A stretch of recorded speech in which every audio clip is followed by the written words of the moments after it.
The Zimbabwe Republic Police, usually known for chasing combis, collecting lunch money at roadblocks, and acting as Mnangagwa's unofficial riot squad, suddenly woke up to the nightmare of being taken over by one of their own. Assistant Inspector Simbarashe Mandizvidza, also known as Sibling, pulled off a stunt that will go down in Zimbabwe's Hall of Stretch politics. He walked away from Police General Headquarters in Harare with a Ford Ranger in full police colors, not to go drinking in Glendale or to ferry groceries, but to declare himself the new boss of the ZRP. Yes, you heard that right. This wasn't a Twitter parody account. It was a real police officer in uniform on video apologizing to the nation for the sins of his colleagues and promising to rebuild trust. Imagine the shockwaves. A member of the same brutal machine that crushes protests suddenly saying, "Sorry guys, we have been wrong." That alone was treason in Mnangagwa's Zimbabwe, where the only apologies police are allowed to give are to their commanders for not beating civilians hard enough. Within hours, videos of Mandiridza hit social media like wildfire. There he was in uniform, pressed, voice calm but firm, declaring that Chinese nationals had 48 hours to pack their bags and leave the country. This was more than just a rogue rant. It was a direct jab at the cozy, cash-greased marriage between ZANU PF elites and Chinese companies. In one clip, he had even pledged to empower young officers to lead change. This was not the language of a man content with manning a dusty roadblock in Shamva. This was a political rebellion dressed as police reform. To ordinary Zimbabweans, tired of being trampled by both the police and the government they protect, Mandiridza's words sounded like an echo of their frustrations. But to ZANU PF and the police command, this was nothing less than an earthquake. A man with state-issued guns, a uniform, and a platform suddenly sounding more revolutionary than half the opposition. The regime's response was predictable. Commissioner Paul Nyati, whose job description seems to be reading long, boring denials on ZBC, rushed to the cameras to dismiss Mandiridza as a danger bordering on treason. Treason, because in Zimbabwe, truth-telling and apology to citizens is classified as a national security threat. Within hours, the same state that can't find missing persons or deal with armed robberies somehow mounted a nationwide manhunt with military precision. Roadblocks mushroomed across Mashonaland Central as if Bin Laden had been spotted in Bindura. Then just as suddenly as he disappeared, Mandiridza was announced captured in Harare. The details are still foggy. Was he betrayed by colleagues, tracked by intelligence, or simply lured into a trap? One thing is certain, his apology to Zimbabweans was his death sentence in this system. And let's not pretend this is an isolated case. Zimbabwe has a long tradition of punishing dissenters within the uniformed forces. Remember Itai Dzamara's warnings before he was disappeared? Remember the young soldiers after the 2018 shootings who quietly complained about being ordered to fire on civilians? They vanished into silence or were reshuffled to remote barracks. Mandiridza has now joined that cursed list of insiders who dared to think differently. What makes his case explosive, though, is the symbolism. An officer in uniform with authority telling Zimbabweans we are sorry and calling out Chinese exploitation. It directly challenged Mnangagwa's so-called Look East policy, which in practice looks like sell Zimbabwe cheap. What happens next will likely be brutal. He is expected to face charges ranging from theft of a police vehicle to treasonous utterances. Treason in ZANU PF dictionary is a broad term that covers everything from criticizing Mnangagwa to sneezing in public without saying, "Long live the president." The question Zimbabweans should be asking is, if an ordinary officer trapped inside the same rotten system can see the betrayal and dare to apologize, why can't the men at the top do the same? Perhaps because they know an apology means admitting failure, and failure means the end of their stranglehold.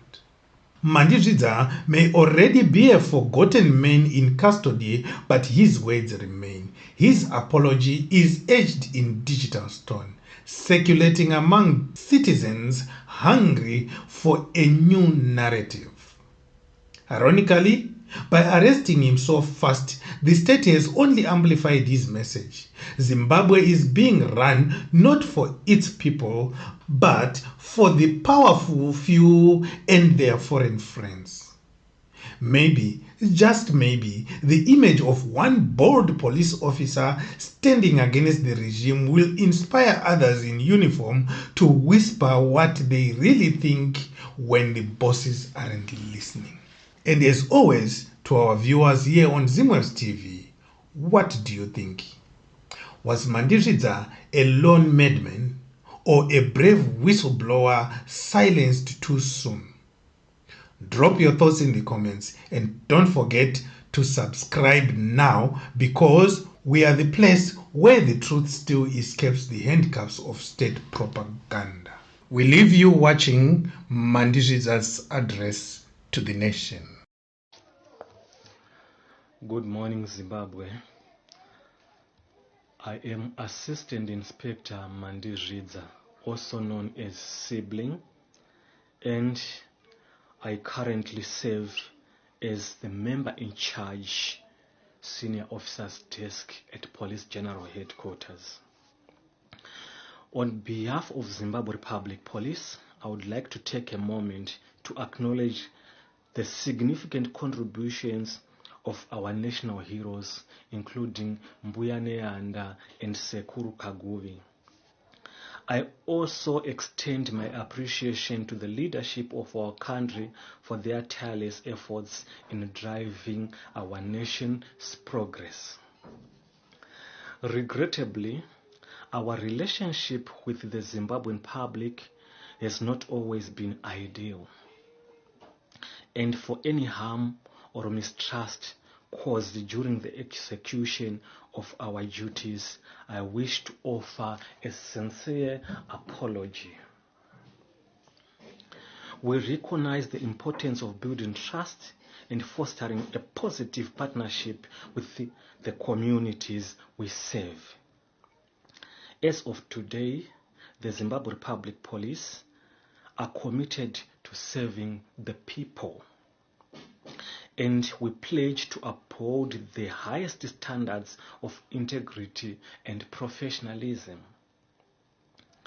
I would like to express my gratitude to President Mnangagwa for his leadership and vision.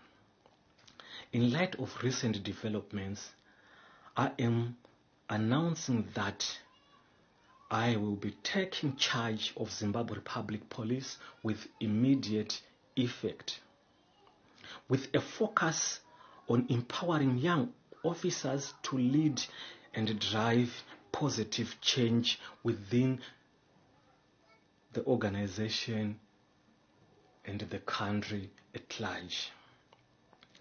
I encourage all police officers to remain vigilant and dedicated to serving the people.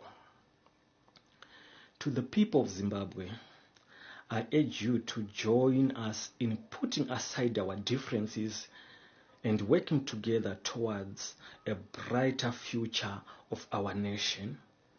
We recognize that the survival and prosperity of our country depends on the active participation and engagement of all citizens.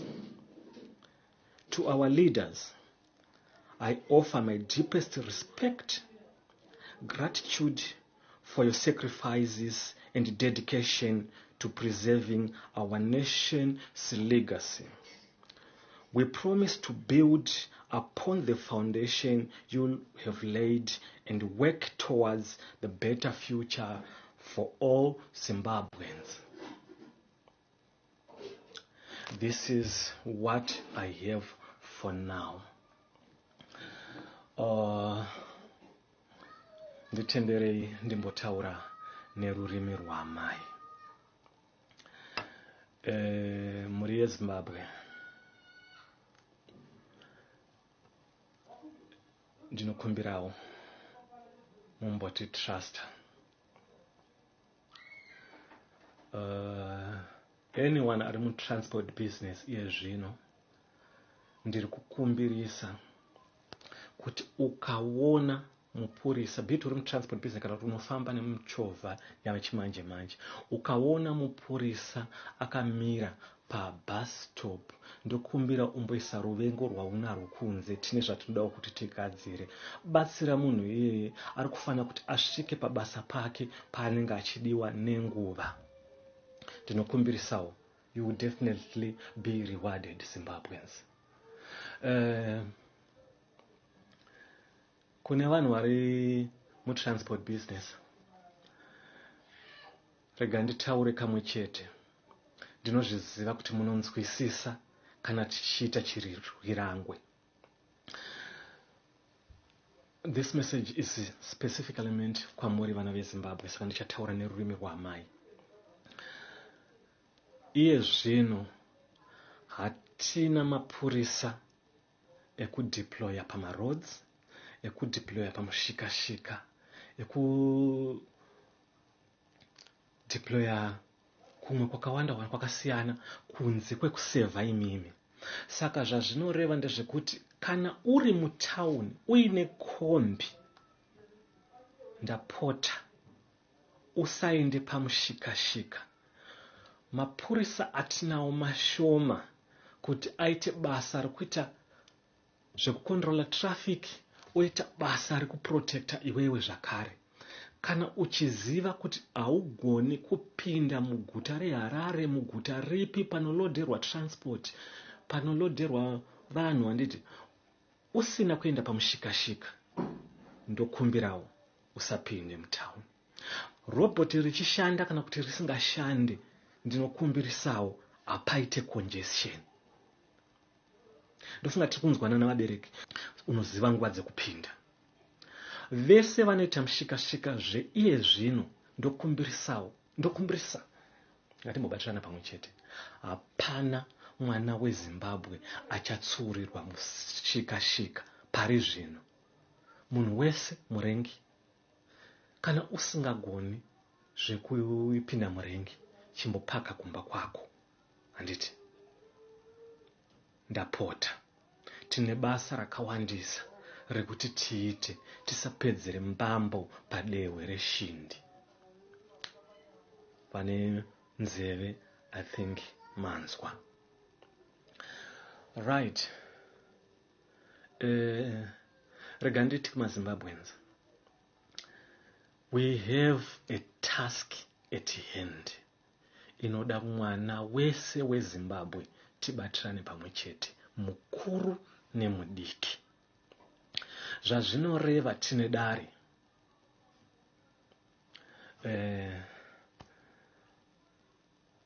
Ndinokumbirawo vemachechi, vakuru vamatunhu, vanoita zvematongerwo enyika,